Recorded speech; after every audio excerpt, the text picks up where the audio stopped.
Hi, everyone. Welcome back to Arthritis at Home on Motivation Monday.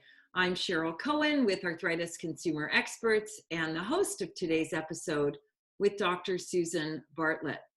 Dr. Susan Bartlett is a professor of medicine in the divisions of clinical epidemiology, rheumatology, and respiratory epidemiology and clinical trials unit. She's a senior scientist at McGill University Health Center. She's also a research scientist at Arthritis Research Canada. Dr. Bartlett, if you tuned in last Monday, will be familiar to you. She's someone that is really dear to our organization's heart, to my heart personally. She works not only with people with rheumatic diseases in her clinical practice, focusing on the emotional health and well-being of people with rheumatic diseases, but also that is her specialty area of research. So we're really privileged to have you on again so soon after your debut appearance on Arthritis at Home, Dr. Bartlett. Thank you for joining us. My pleasure to be here. I hear that you're a real hit. I have heard from so many people who have caught your show and really, really enjoyed it. So my pleasure to be here and have a chance to talk with you again, Cheryl. Thank you so much, Dr. Bartlett. And to join us in the middle of that tulip field that you're sitting in is especially special. Well, we get our happiness where we can these days, don't we? Absolutely. Listen, we wanted to focus today's episode on isolation and loneliness, something that you're obviously expert in. You talk to patients you work with every day and do research with every day about these topics, but we're in a very unique time, clearly in the middle of a pandemic, Dr. Bartlett, where these things are really kind of omnipresent in our lives. And I suppose where we wanted to start our discussion with you today is social isolation and loneliness. Are they the same thing? It's seems like a basic question, but I think an important one. It's a great question, Cheryl. They're two interrelated concepts, but they are distinct. So when we think about social isolation, when we talk about someone being socially isolated, we're really talking about the number of people in their network with whom they interact. So it's something that you can count, and anybody can count. They can go in and they can look and see how many people are there that you can talk with and interact with. Loneliness is very different. So loneliness is about how you feel. And it may be that you have many people that you can interact with, and yet you still feel very lonely. Or you may have only a couple of people with whom you feel close and you regularly interact, and yet you don't feel lonely. So it's very much your personal response to your perception of how many people there are that you can call on and that you can share your soul with, really. It's interesting. I'm listening to you speak and I think, well, what's my list? How many are on my own list? And I remember back about 4 weeks ago or 5 weeks ago when I started really practicing self-isolation at a very high level. And I actually didn't want to talk to anybody. I kind of wanted to just get used to what this was like all by myself. I'm afraid to ask if that's normal because you might say no, but that's okay too. Tell us what's that about? Is it like hunkering down? It's kind of like, that's kind of how I felt. I needed to figure out how to be by myself. So self-isolate and not be lonely. So I think it's a really good way of putting it, Cheryl. And I think your response was completely normal and natural and expected because nobody's ever faced anything like this, at least not from our generation.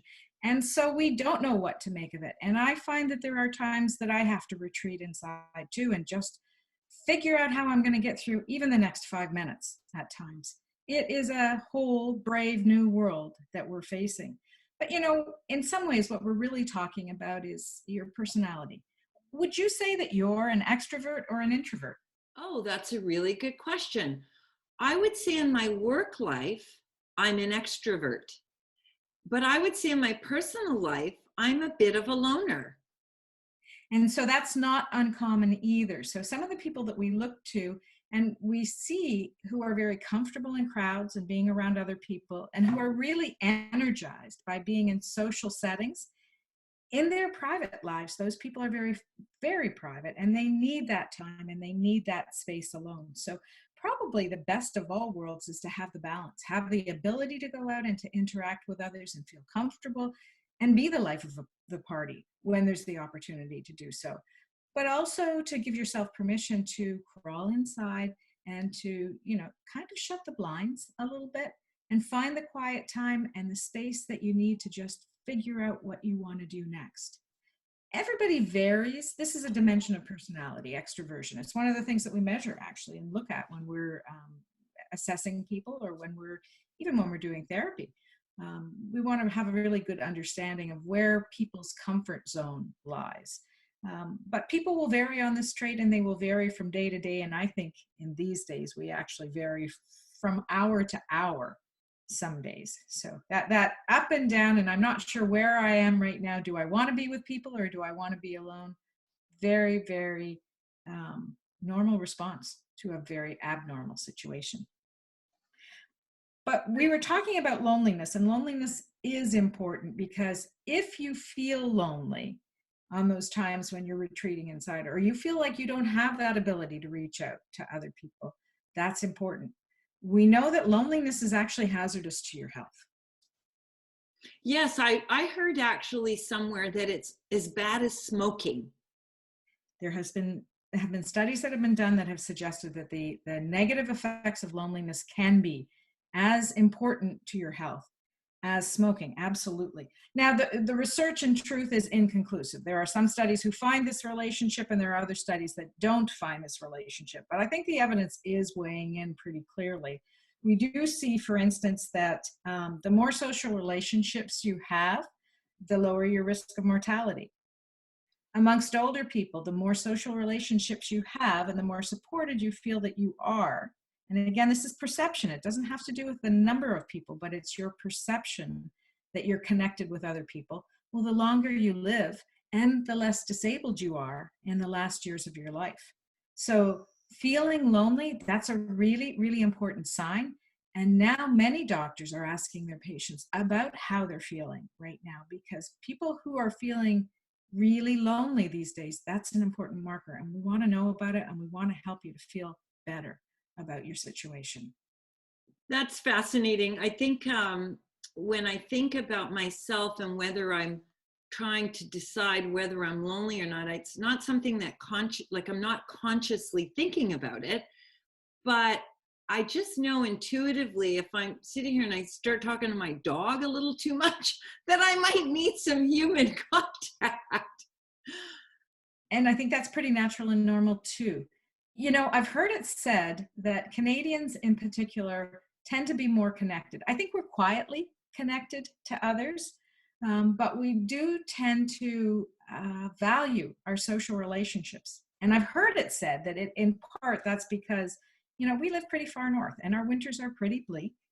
And if we weren't connected to other people, we probably wouldn't have survived getting through the winters, trying to make it on your own. So there's a very evolutionary, adaptive aspect of this, but I think it's also part of the Canadian nature. It's our persona that we like to know how our neighbors are doing. We like to look out for our neighbors, and we like to help out when we can.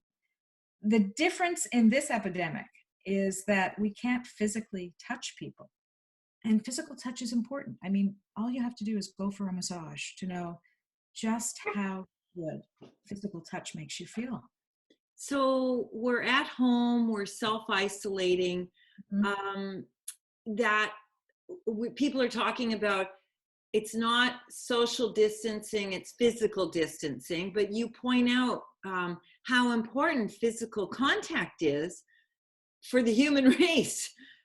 So how do we get some of that without actually physically contacting one another? How do we do that? So isn't it ironic that the thing that we really do value and need would be the thing that will get us into the most trouble right now? There is only one way out of this epidemic that we know of right now, and that is physical distance from other people and distance of at least 2 meters, so that there's no chance that germs can be passed from, or the virus in this case, can be passed from one person to the next. So we have to be more creative about finding ways to connect emotionally without that physical touch. Because many times, a touch is a shorthand for a whole lot of words. Yeah. It's so much easier for many people to just reach out and pat your arm or give you a pat on the back. And that says an awful lot without having to use a whole lot of words. So now we're in a position, we've got to find those words and we've got to make them work. And, I was on a Zoom meeting last night with some of my relatives, actually. Hopefully they're not watching right at this moment. And it was a little bit more challenging to speak with them because they weren't comfortable with Zoom. They weren't comfortable talking to their computers. It was just much less natural. I know if we were sitting in the same room together, we'd have had all kinds of things to talk about, but we just kept falling back into talking about the statistics. And so the conversation was actually becoming more depressing rather than helping to lift anybody's spirits, I think. It really made me think afterwards that it's a good time to lower our expectations. It's a good time, really good time to have a short memory. You don't want to find yourself in this situation of saying, well, so-and-so hasn't reached out to me in the last 10 days. This is the time to connect. This is the time to forgive and move on and to be a little bit more tolerant and patient, I think, as we have this opportunity to reconnect with a lot of people who've played important roles in our lives. Gosh, that's such sage advice, Dr. Bartlett. I was listening to you talk about your experience on Zoom with your family. And interestingly enough, I too was on a Zoom birthday party. There were 12 of us, which at my eyesight, our little boxes were about this big in the gallery view. But interestingly, we were all digitally pretty savvy. Mm-hmm. But I was intrigued when I hung up or when I left. We all signed off and said goodnight. I thought to myself, I've never heard a group of people tell each other that they love each other more. It was amazing. I'm hearing the same thing too. People who might, and that's another, I think, Canadian trait is we tend to be a little bit quieter about our emotions, and all kinds of people are letting others know how important they are. I'm also reminded that this is an opportunity to make a whole new set of friends. That I have been coordinating this sewing activity, and I've been working with the women in the Beaconsfield Quilters Guild, and together we've made, there's about 6 of us. We've made more than 500 masks for the hospital. So I'm just blown away. These were women that I knew their names. I didn't know them well. I think that we have become really, really good buds over the last week. So there's opportunities to meet new people, and Arthritis at Home is giving a whole group of people an opportunity to connect with somebody else who really knows their experience and knows what it feels like to go through this pandemic living with an autoimmune condition. So there are some really bright spots, and I think we'll all come out on the other side with a richer, deeper understanding and gratitude for the essential role that people play in our lives. I think gratitude is something we feel a lot here at Arthritis Consumer Experts, and we're very grateful for your expert guidance through some of these tough mental health and emotional health times, Dr. Bartlett. We could not say thank you enough to you and all of your colleagues that are coming on and coming into people's homes through Arthritis at Home. We wish you the very, very best in everything you're doing, not only to help frontline workers deal with COVID-19 in your healthcare settings, your graciousness in coming on and supporting people like myself, who number in the hundreds of thousands across Canada and in the millions around the world. We're really indebted to you as a profession, and we thank you so much for spending time with us again today. Thank you, Cheryl. Yeah. Stay safe. You as well. Bye, everyone. See you on Wellness Wednesday.